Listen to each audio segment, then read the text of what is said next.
여러분의 인생이, 여러분의 삶이 하나님의 영광과 연결되어 있기를 축복합니다. 네. 자, 나와 죽음의 사이는 한 걸음뿐이니이다 라는 제목으로 하나님 말씀 나누겠습니다. 저희 교회 요즘에 이제 쌍둥이가 출산하고 또 쌍둥이 날 분도 또 교회 오시고 뭐 이런 쌍둥이가 태어나는 일도 일어나서 생명의 소중함도 경험하지만 또 우리 엄덕창 권사님의 또 소천의 소식도 들려오잖아요. 그죠? 그러니까 우리가 태어나기도 하고 또 죽기도 하고 하는 것이 우리 인생의 길입니다. 이거 어떻게 막을 수가 없는 거죠. 태어나고 죽기도 하는 것. 그런데 제가 엄덕창 권사님 이번에 장례를 치르면서 엄덕창 권사님이 저에게 꼭 부탁했던 세 가지가 있었어요. 목사님, 우리 교회는 꼭 기도가 있어야 됩니다. 그래서 저한테 기도를 부탁하셨고, 그리고 목사님 말씀 잘 전해주세요 하고 하시면서 그 말씀 전해달라는 그 부탁을 하셨고, 또 한 가지는 목사님, 제가 죽으면 장례는 목사님이 꼭 치러주세요 라고 이렇게 얘기를 하셨어요. 그래서 지금 7년이 지났잖아요. 7년이 지나온 지금 제가 뒤돌아보니까 우리 권사님이 그렇게 늘 기도하셨던 것 같아요. 제가 주의 종이 늘 기도하는 종이 되고 말씀 잘 전하는 종이 되고, 그리고 내가 천국 가는 길에 장례를 치러줬으면 좋겠다라는 그 기도 제목이 지금 생각해 보니까 다 이루어진 것 같아요. 그래서 너무나 감사하고 너무나 고맙고 귀한 권사님이었구나라는 생각이 들었고요. 바라기는 우리 유족들뿐만 아니라 우리 성도들도 장례를 함께 보면서 함께 하면서 우리 엄도창 권사님처럼 교회가 힘들든 또 기쁘든 어떤 상황이든지 간에 변함없이 내가 있어야 될 자리에서 기도하고 말씀 묵상하고 생명 살리는 일 감당하기를 부탁을 드립니다. 자, 그래서 오늘 나와 죽음의 사이에 한 걸음밖에 없다는 이 사실에 함께 말씀을 묵상하면서 오늘 함께 은혜를 나누기를 원합니다. 자, 우리 쭉 한번 전체를 한번 띄워주세요. 또 계속 이거 살펴보면 시간이 좀 오래 걸리니까 전체 쭉 띄워주시고, 자, 그래서 다윗과 믿음의 검증, 다윗의 믿음의 검증이 이제 시작되고 있습니다. 그래서 오늘도 마찬가지죠. 우리 지난주의 말씀에서 요나단의 중보적인 노력을 통해서 사울 왕과 다윗이 잠시 친해지는 그런 모습을 거기까지 살펴봤죠. 그러나 실상은 그게 아니라 다윗을 죽이기 위한 시도를 아주 구체적이고 조직적으로 이제 계속하게 됩니다. 처음에는 다윗도 사울 왕이 자기를 죽이려고 하는 것을 믿기지가 않았을 거예요. 아니면 믿기지가 않을 이유가 있는데, 뭐냐면 다윗의 입장에서 한번 보면 자기 딸이랑 결혼했잖아요. 그러면 장인어른이잖아요. 제가 곰곰이 생각해봤어요. 나의 장인어른이 나를 죽이려고 그럴까? 도저히 그건 상상이 할 수가 없어요. 장인어른이 나를 이건 도저히 상상이 안 가는 이야기예요. 그러니까 장인어른이 좀 뭔가 이렇게 정신이 나간 건가, 이상한 건가, 이런 생각도 했을 것 같아요. 자, 그리고 또 다윗 입장에서 봤을 때 골리앗을 죽였잖아요. 나라를 위해서 충성 봉사했잖아요. 그런데 그런 나를 장인어른이 죽이려고 할까? 이런 생각에 아마 고민에 빠졌을 것 같아요. 그래서 이런 해석은 다윗이 어떻게 보면 인간에 대한 이해를 이때는 잘 못하고 있는 거죠. 인간이 얼마나 악할 수 있는가를 잘 모르는 거예요. 다윗은 그렇게 스스로 인정하고 싶고 남에게 인정받고 싶은 어떤 욕구가 있었는지도 모르겠어요.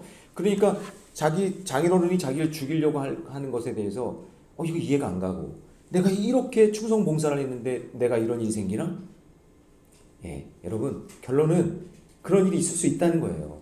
우리 인생에도. 사울이 이상한 게 아니에요. 여러분, 인생이 갑자기 그런 일들이 나한테 일어나요. 사람이든 사건이든 전혀 내가 예상하지 못했던 그런 일들이 일어나요. 오늘도 요청 신방으로 지금 새가족 신방을 하고 왔는데, 누구라고 이제 말씀을 못 드리겠는데, 갑자기 마음이 그냥 요동치는 거예요. 너무 화가 나고, 그래서 그냥 발로 걷어차고 깨고 부수고 그러는 거예요. 갑자기 평안했다가 근데 갑자기 그런 마음을 일어나는 거죠. 그래서 인간이 우리가 너무나 나이스하게, 너무나 이렇게 좀 순진하게 생각할 게 아니라, 때로는 나의 인생도 내가 어떻게 할 수 없는 그런 상황이 올 수도 있고, 내 옆에 있는 사람이 바로 그렇게 될 수도 있고. 그러니까 여러분, 서로를 위해서 중보기도 하고 서로를 위해서 애써주는 그런 믿음의 공동체가 되기를 바랍니다. 자, 사울 왕은 다윗을 눈앞에서 죽이려 했던 것이 3번이었어요. 그리고 그 후에도 아무도 모르게 전령을 보내서 자고 있는 다윗을 잡으려고 합니다. 그런데 우리 읽진 않았지만 아내 미갈이 지혜를 발휘해서 다윗을 극적으로 도망시켜요. 그리고 다윗을 자고 있는 척하기 위해서 그 이불 속에다가 우상을 넣고 염소털로 머리를 만들었어. 그러니까 사울이 그걸 그냥 통째로 들고 잡아와라 해가지고 그냥 침대채 들고 왔는데 나중에 알고 보니까 거기에선 다윗이 없었던 거죠. 다윗이 이미 도망간 거예요. 그러니까 인간의 생각으로 인생을 해석하면 속고 속이는 상황이 계속될 수밖에 없는 인생이다. 그것을 우리에게 보여주는 거죠. 그래서 우리는 언제나 인간의 생각이 아니라 하나님의 생각으로 인생을 해석해야 될 줄로 믿습니다. 하나님의 생각이 뭘까요? 그 생각은 말씀과 기도 가운데 있는 줄 믿습니다. 그래서 말씀 깊이 묵상하고 날마다 그래서 오늘 권사님도 말씀 중심으로 기도해 주셨는데 말씀을 깊이 묵상하다 보면 말씀 속에서 내가 가야 할 길을 보여주실 줄 믿습니다. 그래서 이런 성경적 가치관을 가지고 하나님의 생각을 나눌 수 있는 성도가 교회에 있고 가정에 있고 공동체에 있어야 되고 속회에도 있어야 돼요. 그게 여러분 복된 교회예요.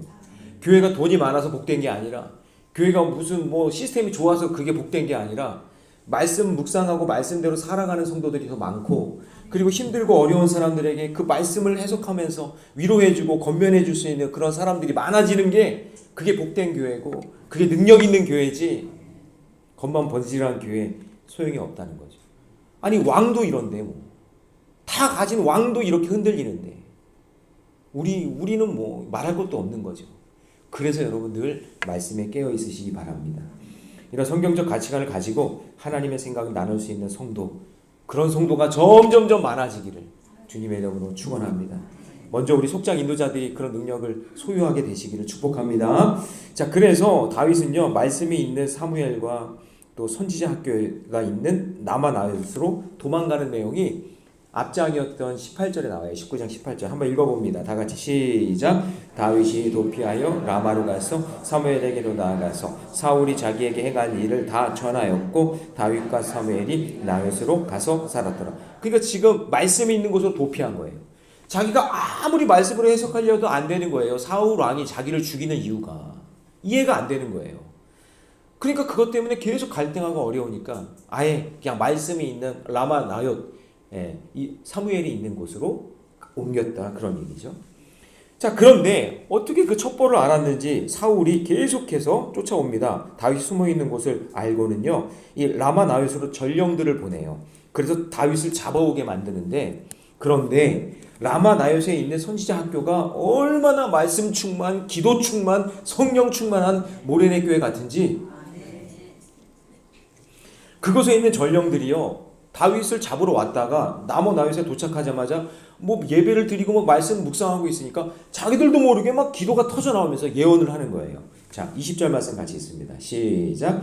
사울이 다윗을 잡으러 전령들을 보냈더니 그들이 선지자 무리가 예언하는 것과 사무엘이 그들의 수령에 선 것을 볼 때에 하나님의 영이 사울의 전령들에게 임함에 그들도 예언을 그 영적인 충만하고 영적인 어떤 그런 영향권 안에 들어오니까 자기들이 다윗을 잡으러 왔는데 그걸 잃어버리고 그냥 예언을 하면서 기도를 하는 그런 역사가 일어난 거예요. 그래서 이 전령들이 사울에게 가가지고 보고하는 거예요. 우리가 갔는데 잡으러 갔는데 아니 이게 예배 드리고 기도 소리를 듣다가 나도 모르게 그냥 예언을 하고 그렇게 하다가 왔어요. 근데 그걸요 2번 연속해서 또 보냅니다. 그런데도 똑같은 현상이 일어나는 거예요. 그러니까 이번에는 사울 왕이 이게 말도 안 되는 소리 하고 있어. 그러면서 자기가 직접 라마나옳으로 가게 됩니다. 근데 어떤 일이 일어날까요? 자, 23절 같이 있습니다. 시작. 사울이 라마나옳으로 가니라 하나님의 영이 그에게도 임하시니 그가 라마나옳에 이르기까지 걸어가며 예언을 하여. 그러니까 사울도 갔는데 자기도 듣다가 예배 드리다 보니까 자기도 모르게 또 예언이 터져 나오기 시작한 거죠. 그러니까 결국 사무엘상 19장에서 우리 다 살펴보지 않았지만 사울 왕은 공개적으로 다윗을 죽이려고 했잖아요. 그런데 하나님은 공개적으로 다윗을 막고 계신 거죠. 그러니까 여러분 하나님의 사람은 하나님께서 지켜주신 줄 믿습니다. 그러면 자기 아들 요나단도 지금 다윗을 도왔죠. 그러면 자기 딸 미갈도 다윗을 살리려고 했죠. 그 다음에 모든 부하도 갑자기 막 예언이 터져 나왔죠. 그러면 자기도 갑자기 예언을 했다면, 그래서 다윗을 잡지 못했다면, 그러면 여러분 이 정도 됐으면 뭘 깨달아야 돼요? 아, 다윗은 하나님이 지키고 있구나.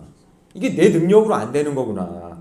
그렇게 하면 포기하고 하나님께 나오면 되는데, 다윗 죽이기를 포기할 만도 한데 여전히 밀어나니까, 영적으로 깨어있지 않으니까, 말씀을 못 들으니까, 말씀이 없으니까 계속해서 돌이키지 않고 다윗을 죽이려고 하는 거예요.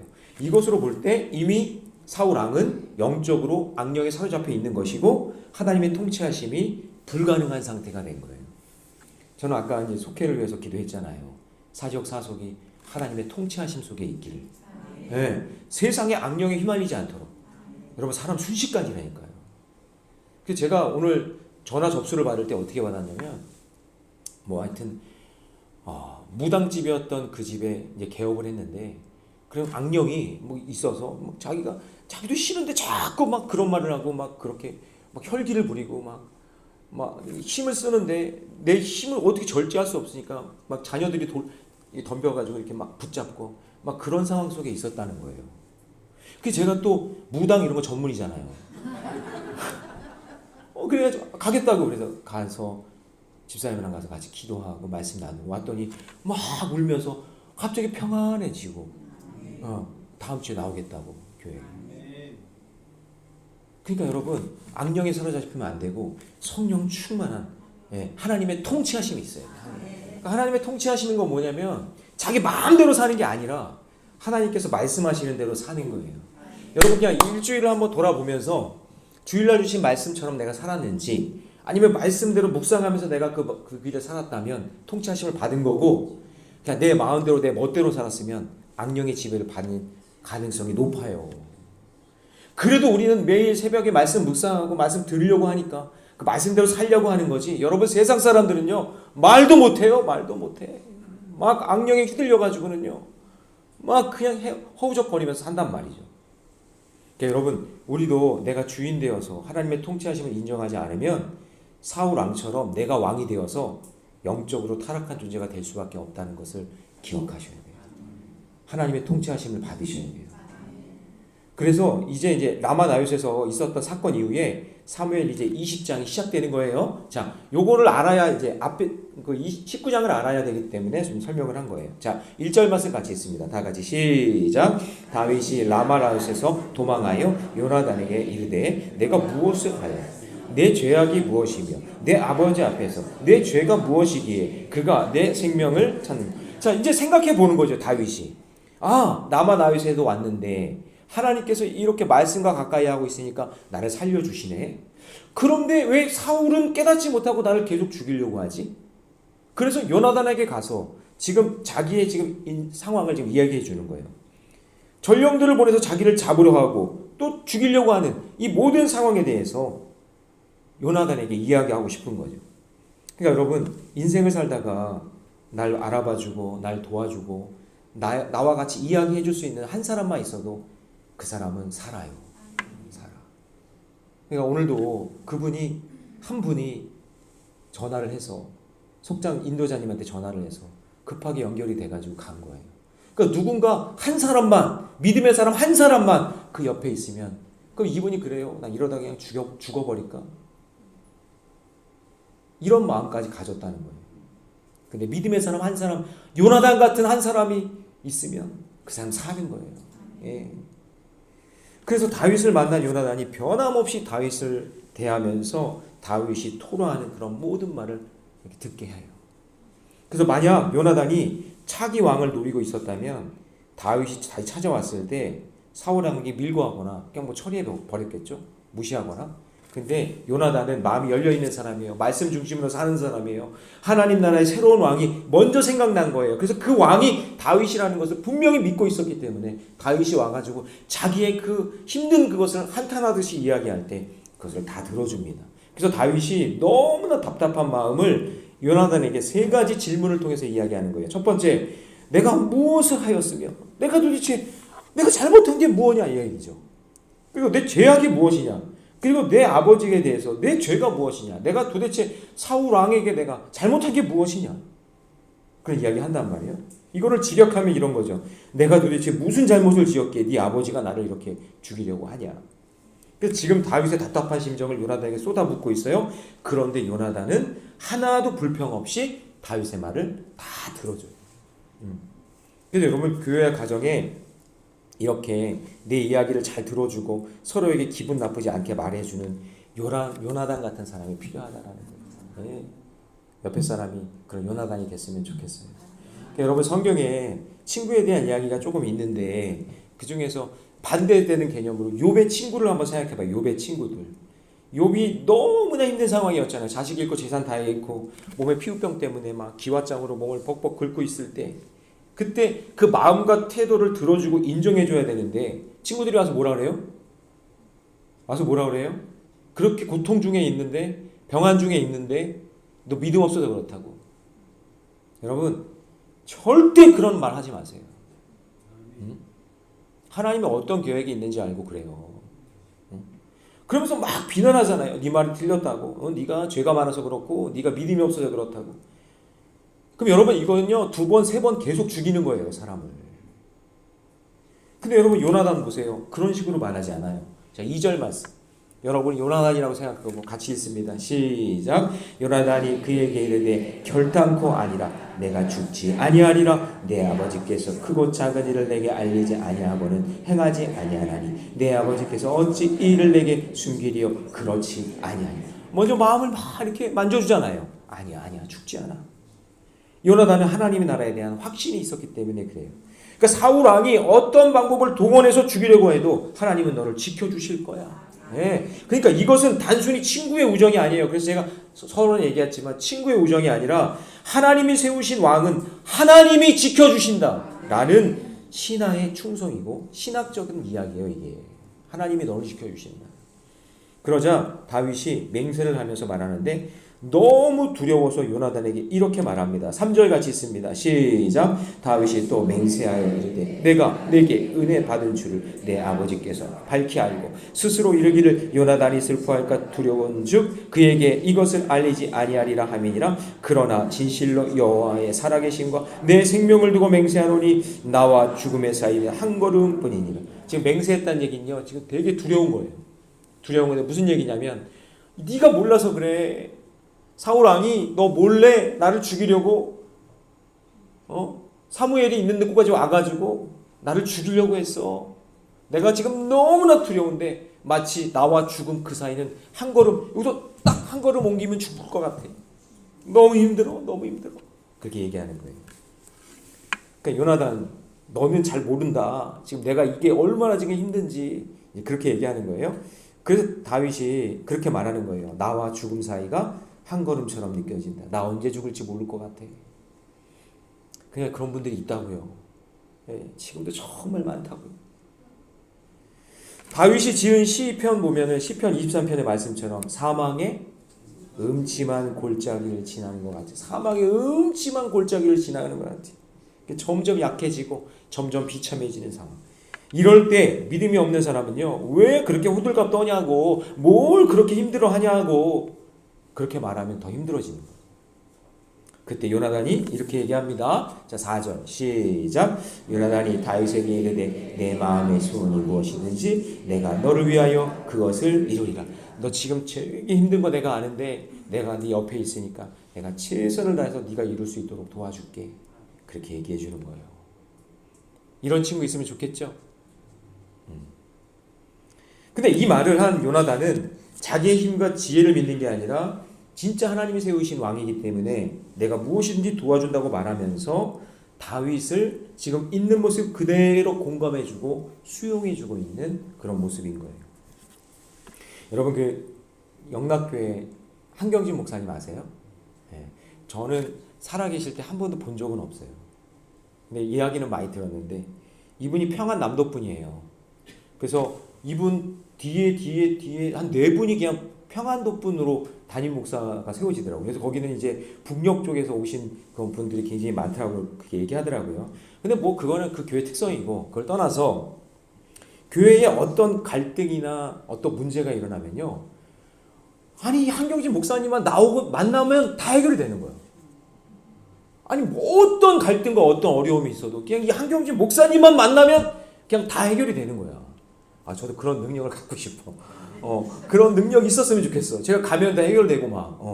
그리고 막 인상 찌푸리고 울고 막 씩씩거리며 들어갔다가도 그냥 한경진 목사님만 만나고 나오면 그냥 마음이 막 편안해지고 막 웃으면서 나오고 막 그러는 거예요. 그래서 이 후배들이 이게 너무나 궁금하잖아요. 아, 도대체 도대체 뭐가 이렇게 특별하길래 그러시냐고, 어떻게 하시는 거냐고 그렇게 물어봤더니 이 한경진 목사님이 듣고만 있다가 한마디 하시는 게 그거는 거럼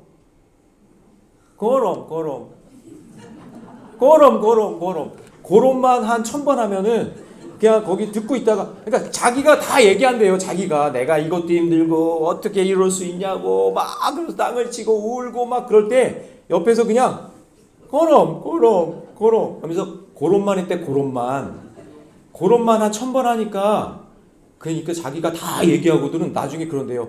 아 목사님 때문에 응답 받았어요. 그러고 나간대요. 그러니까 뭐예요? 들어주는 거예요. 들어주는 거.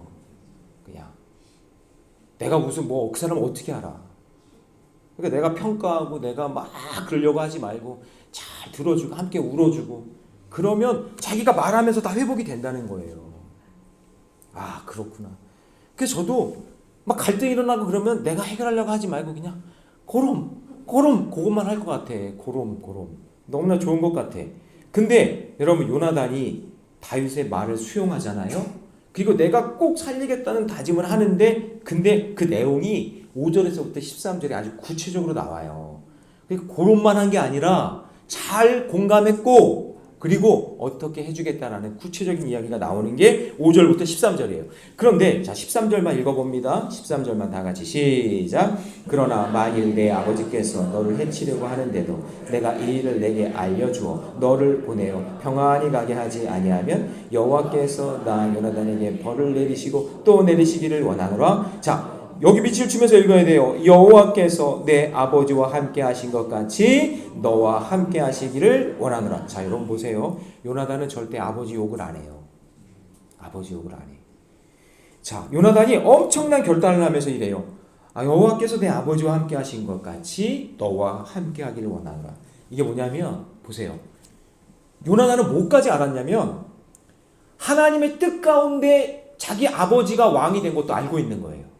왜냐하면 제가 토양화 작업이라고 얘기하잖아요. 어떤 왕이 좋은 왕인지 워스트와 베스트가 있다고 그랬잖아요. 이 워스트를 세워서 이런 왕이 되면 안 된다는 것까지 하나님께서 가르쳐 주신다는 것을 알기 때문에 하나님의 뜻 가운데 이렇게 잘못된 왕이 세워진 것도 하나님의 뜻 가운데 있던 거라면 그러면 반드시 너도 하나님 뜻 가운데 세우셔서 하나님께서 너를 통해 하나님의 나라를 만들어 주실 거야 라고 말씀해 주시는 거예요. 그러면서 요나단은 다윗이 벌써 왕이 된 것처럼 말해줘요. 자 14절 같이 읽습니다. 시작. 너는 내가 사는 날 동안에 여호와의 인자하심은 내가 베풀어서 나를 죽지 않게 할 뿐 아니라. 자 여러분 보세요. 이제 네가 왕이니까 이제 왕이 될 거니까 너 나중에 나를 보호해 주면 안 되겠니? 라고 얘기하는. 그러니까 여러분 이 말을 딱 들을 때 다윗이 뭐예요? 내가 왕이라고? 이런 생각이 드는 거죠. 그런데 요나단은 그걸 영적으로 알고 있었던 거예요. 그래서 자 15절 같이 있습니다. 다 같이 시작. 여호와께서 너 다윗의 대적들을 치면. 자 여러분 그럼 여기서 다윗의 대적들은 블레셋이에요? 사울 왕가예요? 그렇죠. 블레셋이 아니에요. 자 대적들은 여기선 사울 왕가예요. 같이 있습니다. 15절 시작. 여호와께서 너 다윗의 대적들을 지면에서 다 끊어버리신 때에도 너는 내 인자함을 내 집에서 영원히 끊어버리지 말라 하고. 자 여러분 대적이 블레셋이 아니라 사울 왕이라고 그랬죠. 그러면 요나단은 미래를 지금 내다보고 있으면서 다 사울 왕과 관련된 가족들, 여러분 왕권 바뀌면 그냥 그 전에 있었던 건 싹 다 숙청하는 거 아시죠? 싹 다 죽인단 말이에요. 그런데 사울 왕에 관련된 가족들의 생명을 지금 요나단이 아직 다윗 왕도 되지 않았는데 다윗에게 부탁하는 거예요. 너 왕 되면 우리 가문 좀 살려주면 안 되겠니? 그 요나단은 하나님께 버림받은 가문이 되지 않도록 사울의 가문에서 다음 세대만은 좀 살려달라고 지금 간절히 간구하는 거예요. 나중에 여러분 길보아 전투에서 사울 왕과 요나단은 죽어요. 죽는단 말이에요. 블레셋 전투에서. 그런데 뭘 봤냐면 여기서 자녀들까지 다 죽으면 가문이 끝나잖아요. 그러니까 여기서 내 집에서 영원히 끊어지지 않게 해달라. 누군지는 모르겠지만 좀 가문의 다음 세대를 이어주면 안 되겠니? 라고 이야기하는 거란 말이죠. 그래서 다윗과 요나단의 이야기는요, 단순히 우정의 이야기가 아니라 하나님이 세우신 왕을 인정하는 충성된 신하의 모습과 또 하나 구속사의 관계에서 볼 때 앞으로 다음 세대까지 보고 있는 그런 눈이 열린 거예요. 미래의 눈이. 그러니까 여러분, 우리 교회도 마찬가지예요. 여러분은 자녀들도 마찬가지예요. 여러분 자녀들 그냥 아무 문제 없이 그냥 결혼하고 그냥 살고 그러면 끝난다고 생각하면 안 돼요. 내가 어떻게든 나는 죽을지언정 나는 어떻게 여기서 죽더라도 내 자녀 자손들 믿음의 길 걸어갈 수 있게 해달라고. 그거 여러분 마지막 소망으로 받으셔야 돼요. 오늘도 이제 우리 낙골 예배까지 갔었는데 우리 권사님들 다 보셨어요. 믿지 않는 가정이 있었거든요. 엄덕창 권사님 가정에도. 근데 그 말씀 전하고 제가 마지막 부탁을 드렸어요. 구원의 확신에 대해서 십자가 부활 승천을 또 계속 제가 얘기했거든요. 그랬더니 거기서 막 눈물 흘리면서 회개하면서 어머니 위해서 이제 교회 나갈게요. 신앙생활 할게요. 그런 역사가 일어나더라고요. 그러니까 여러분 그냥 가만히 있으면 안 돼요. 어떻게 이렇게 되겠지? 나만 구원받고 나는 신앙생활 잘하니까 자녀들 어떻게 되겠지? 그게 아니라고요. 그게 아니라고. 그러니까 지금 요나단은 자기는 죽을 것 같지만 그렇지만 자기 자녀들 후손들을 위해서 지금 믿음의 길을 걷게 해달라고 지금 다윗에게 부탁하고 있는 거예요. 그래서 결국은 하나님은 다윗을 통해 충성된 신하의 모습으로 섬긴 요나단의 그 간절한 다음 세대에 대한 미래의 그 바람을 지키게 하신단 말이에요.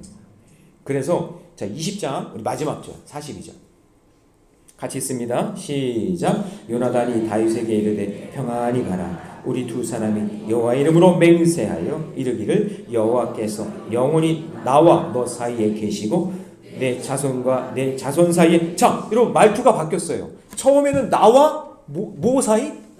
아니 아까 다윗이 이걸 이해하지 못할 때는 나와 뭐의 사이가 있었다는 거예요. 한 걸음이라 그랬어요. 그렇죠. 죽음만 보여서 죽음만. 이거를 지금 하나님의 말씀을 통해 해석이 안 될 때는 그냥 나와 죽음 사이 한 걸음밖에 없다라고 그 죽음만 보고 있었는데 요나단이 다윗에게 이야기하면서 서로 맹세하면서 깨닫는 건 뭐냐면 너와 나 사이에 하나님이 계시다는 것을 깨닫게 된 거예요. 그래서 다윗은 일어나 떠나고 요나단은 성읍으로 돌아가게 되는 거죠. 할렐루야. 그러니까 요나단이 말씀으로 해석해 주는 거예요. 다윗의 인생에 대해서. 요나단 참 귀하죠. 그 요나단이 보니까 아버지 사울에게는 소망이 없는 거예요. 그럼 세상적인 방법으로는 요나단이 아버지를 퇴위시키고 자기가 어떻게 쿠데타를 일으켜서 왕이 되든지 아니면 다윗을 그냥 단칼에 제거해서 그냥 자기가 자기가 왕이 되든지 나중에 후사를 보든지. 근데 그렇게 하는 게 아니라 지금 영적인 현실은 아버지에게는 소망이 없고 다윗이 왕이 되는 것이 하나님 뜻이니 여호와의 이름으로 언약을 하고 미래를 향해 나아가면서 자기와 아버지는 전쟁에서 죽을 거지만 앞으로 다음 세대를 향한 그런 마음을 담고 이야기하고 있는 거예요. 그래서 여러분 우리 교회도 마찬가지, 여러분의 가정도 마찬가지예요. 여러분 현실을 직시하시고 부족하고 연약한 부분 인정하면서 앞으로 무엇을 위해서 기도해야 될지를 분명하게 하셔야 돼요. 우리 교회가 앞으로. 할렐루야. 예. 그래서 나중에 사울왕과 요나단이 길보아 전투에서 죽는다 그랬죠. 예, 블레셋 전쟁에서 죽고 다윗이 왕이 되었을 때 그때요. 자, 요나단의 아들이 있었어요. 무비보셋이라고 장애가 있어요. 장애가. 그런데 사무엘하 나중에 살펴볼 거지만 한번 봅니다. 사무엘하 9장 6절 띄워주세요. 자, 같이 있습니다. 시작. 사울의 손자 요나단의 아들 무비보셋이 다윗에게 나와 그 앞에 엎드려 절하매 다윗이 이르되 무비보셋이여 하니 그가 이르기를 보소서 당신의 종이. 자 여러분 다윗이 무비보셋이여 라고 이름을 불러주지 않아도 돼요. 왜냐면 사울 왕의 계보기 때문에 그냥 무시하고 그냥 죽여도 되고 하여튼 뭐 그냥 뭐 귀양 보내도 되고 그런 건데 다윗이 이름을 불러줘요. 무비보셋이요. 그쵸? 그랬더니 뭐라 그래요? 무비보셋이 보소서 당신의 종이니라. 이게 뭐예요? 이제 우리 가문은 끝났어요. 우리는 당신 처분만 받겠습니다. 죽으면 뭐 죽어야죠. 그런 마음으로 얘기하는 거예요. 자, 그런데 그때 다윗이 뭐라고 하는지 7절로 갑니다. 자, 다 같이 시작. 다윗이 그에게 이르되 무서워하지 말라. 내가 반드시 내 아버지 요나단으로 말미암아 내게 은총을 베풀리라. 내가 내 할아버지 사울의 모든 밭을 다 내게 도로 주겠고 또 너는 항상 내 상에서 떡을 먹을지니라 하니. 할렐루야. 요나단이 말씀 중심으로 이야기해준 그 모든 이야기들이 전부 다 이루어졌어요. 여러분 이런 아버지가 되셔야 돼. 여러분 이런 할아버지가 되셔야 돼. 할머니가 되고. 나만 보면 안 돼. 나만 그냥 이렇게 살면 되겠지가 아니라 앞으로 내 자손들이 어떻게 살아가야 될지를 생각하고 지금부터 말씀과 기도로 믿음의 길을 걸어가셔야 돼요. 그때 무비보셋이 감동을 했어요. 감동을 하면서 뭐라고 얘기하냐면, 자 8절로 갑니다. 같이 있습니다. 시작. 그가 절하여 이르되 이 종이 무엇이기에 왕께서 죽은 개 같은 나를 돌보시나이까 하니라. 여러분 그냥 개도 아니고 죽은 개래. 죽은 개. 내가 그냥 죽어도 할 말이 없는 그런 가문의 자손인데 죽은 개 같은 나를 왜 돌보십니까? 이렇게 사랑을 베풀어 주십니까? 그러니까 여러분 저도 그런 것 같아요. 누군가 눈물로 기도하니 그 눈물로 기도의 복을 제가 받는 거예요. 저희 어머니가 그렇게 눈물로 기도하며 살았던 그 신앙의 길을 제가 이어받으니 하나님이 복 주시는 거예요. 제 복이 아니라 누군가 기도했기 때문에. 여러분 기도하셔야 돼요. 그래서 그러면 하나님께서, 이거는요 단순히 동화책 이야기가 아니라 다윗을 하나님의 나라로 왕으로 볼 때 우리의 왕이신 예수님을 예표하고 있는 거잖아요. 그쵸? 다윗을. 그래서 다윗이 무비보셋을 살려주고 아들처럼 대하고 재산과 지위를 회복시켜주는 그 장면을 통해서 뼛속까지 죄인인 우리가 당연히 죽어야 돼요. 죽은 개 같은 그런 존재인데도 우리를 용서해 주시고 품어 주시고 회복시켜 주시는 하나님의 은혜를 볼 수 있어야 돼요. 여기서부터 신앙의 출발이에요. 여기서부터. 자, 사무엘상 20장은 원수지간으로 끝날 수 있는 다윗의 가문과 사울의 가문을 연결해 주는 구원의 스토리가 그 안에 담겨져 있죠? 예, 구속사가 담겨져 있는 거예요. 자, 근데 여러분 여기서 이제 놀랄 준비를 하세요. 자, 놀랄 준비 시작. 그래. 반응 좋다. 반응 좋아. 예. 다들 삭막해가지고 반응도 잘. 다 같이 놀랄 준비 시작. 좋아요. 네. 다들 착해요. 우리 성도님들은. 자, 이게 그냥 보통 이야기가 아니에요. 제가 연구를 해보니까 신약으로 와서 예수님이 다윗의 가문이잖아요. 유다 지파잖아요. 그러니까 십자가 부활 승천 복음을 이 땅에 심으신 분이 예수님인데 그 가문이 유다 지파란 말이에요. 다윗. 그죠? 다윗의 가문에서. 그런데 그 뿌려진 복음을 들고 전 세계를 가면서 복음을 전한 그 사도 바울은 어디 지파일까요? 베냐민 지파가 왜 놀라운 일이고? 왜 안 놀래요, 여러분? 아니, 왜 안 놀래요? 뭘 알아야 놀라지, 뭘 알아야. 그러니까 여러분 지금 사울 왕이 어디 지파예요? 베냐민 지파잖아요. 그 베냐민 지파를 살려주신 이유가 있단 말이에요. 다윗이 전멸시켜버리지 않고, 조그마거든요, 베냐민. 조금만, 전쟁을 막 치르면서 뭐 얼마 안 남았잖아요. 그런데 그 지파를 그냥 없애지 않고 남겨둔 이유는 나중에 예수님이 복음을 들고 오셨을 때 그 복음을 들고 세상 방방곡곡에 전해서 전할 그 베냐민 지파 중에 사도 바울을 살려놓으시려고 요나단을 통해 그 관계가 이어진 거라고. 안 놀라면 여러분들은 보니 제가 놀라워요. 그래서 여러분 이 두 지파, 이제 아직도 또 놀랄 게 몇 개 있어요.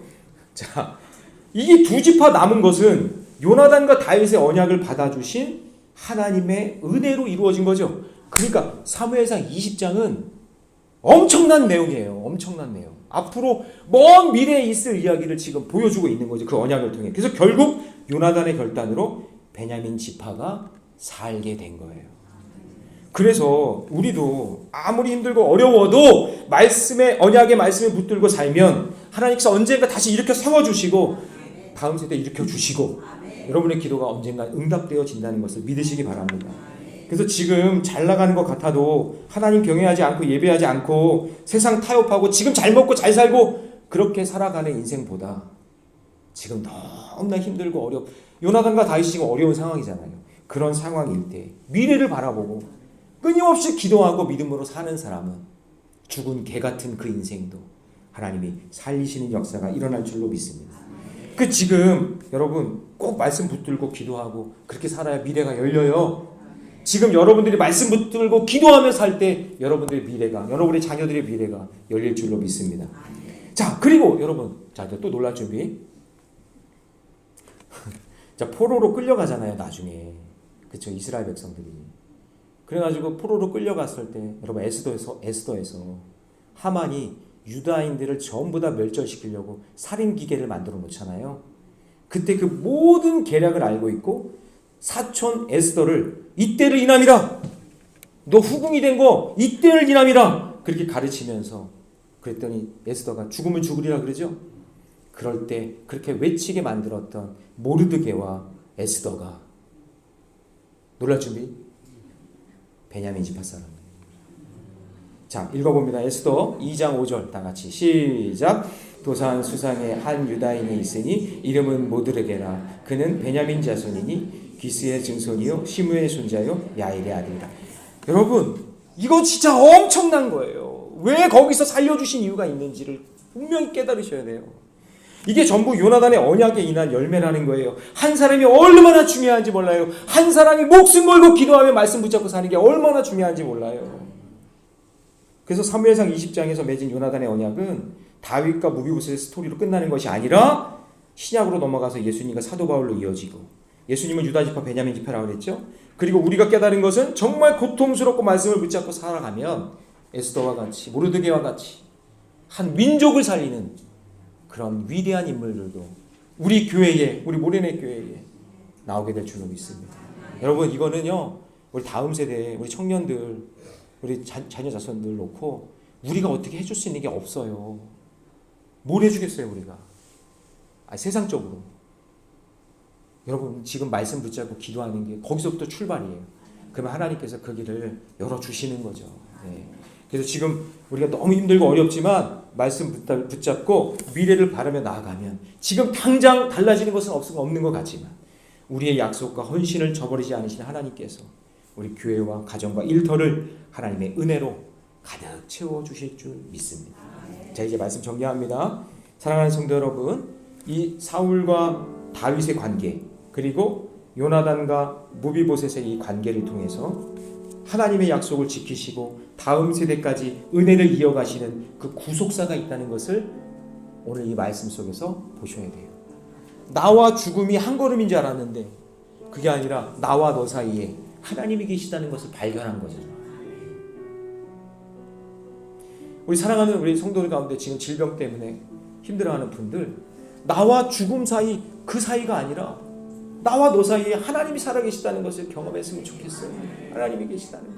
지금 이 고통스러운 이 순간에 하나님께 간절히 기도하고, 그리고 교회를 위해, 하나님 나라를 위해, 자녀들을 위해 간절히 기도할 때 지금 그 고통 중에 일하시는 그 하나님을 발견하게 될 줄 믿습니다.